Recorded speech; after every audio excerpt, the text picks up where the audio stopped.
Donc, moi, je suis Amélie Richard, je suis aussi doctorante au sein de l'équipe Accept. Et je travaille aussi sur le deuxième axe de recherche.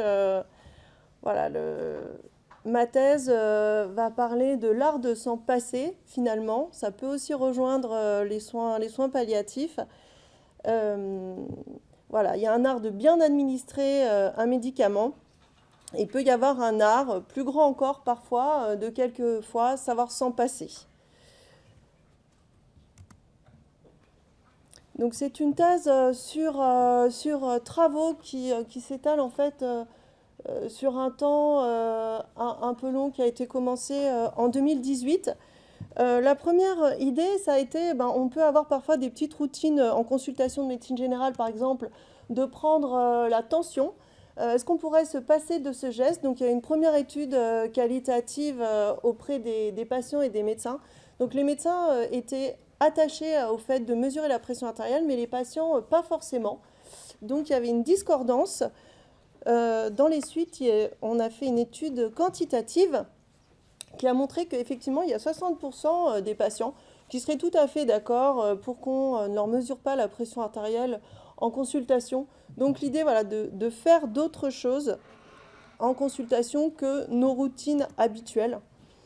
Ensuite, on a étudié dans une revue de la littérature par rapport à l'Europe, en France, combien il peut exister de consultations sans ordonnance. On arrivait à peu près à 22% de consultations sans ordonnance, sachant qu'il y a des pays comme la Suède où ça peut atteindre 70% des consultations, bien sûr dans des organisations de soins qui sont quand même différentes. On a ensuite fait dans les suites une étude quantitative pour effectivement voir dans le Puy-de-Dôme, en France, dans les consultations de médecine générale, combien y a-t-il de consultations sans prescription médicamenteuse. On est retombé sur un chiffre effectivement de 24%. Donc comment augmenter nos consultations sans prescription? Parce que souvent, il n'y a pas besoin de prescription médicamenteuse en consultation. Donc comment s'en passer quand on n'en a pas besoin? Il y a un outil qui peut être utile qui s'appelle la CRP capillaire, qui est aussi utilisé dans d'autres pays et qui permet de mesurer la CRP en consultation en 2 minutes pour notamment les infections virales et vérifier l'incertitude et pouvoir ne pas prescrire d'antibiotiques en cas d'infection virale. Donc une revue de la littérature a été faite dessus et une affiche a été présentée.